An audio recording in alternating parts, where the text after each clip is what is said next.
À l'heure où beaucoup d'entreprises préparent la reprise, les gérants d'établissements thermaux doivent encore patienter. Fermés avant même le confinement, ils ne pourraient rouvrir qu'à la mi-juillet. 4 mois d'inactivité totale qui pourraient être fatales à certains établissements, surtout si les assurances ne jouent pas le jeu, avertit le président de leur syndicat. L'État a pris en charge les salaires. Et ça, normalement, dans une période d'exploitation, c'est l'assurance qui le prend. Mais là, ils ne vont même pas avoir besoin de payer ça. Donc au moins qu'ils assument ce qui est écrit dans les contrats, ça j'y tiens.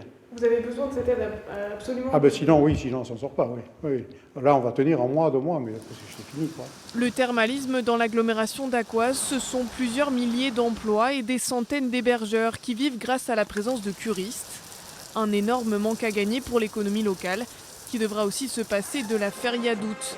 5 jours pendant lesquels certains commerces font près de 50% de leur chiffre d'affaires annuel. Pour certains qui étaient peut-être déjà en difficulté avant cette crise sanitaire, ça va être catastrophique pour eux, hein. Ça va être très très dur. Donc c'est fort probable et quasiment certain qu'il y ait des collègues qui survivront pas malheureusement. Une économie locale qui vacille, ce sont aussi des recettes en moins pour les collectivités. La maire de Dax ne cache pas son inquiétude. Les collectivités, souvent, sont des donneurs d'ordre importants en termes d'investissement et de relance économique sur un territoire. Le pourrons-nous dans les mois et les années à venir?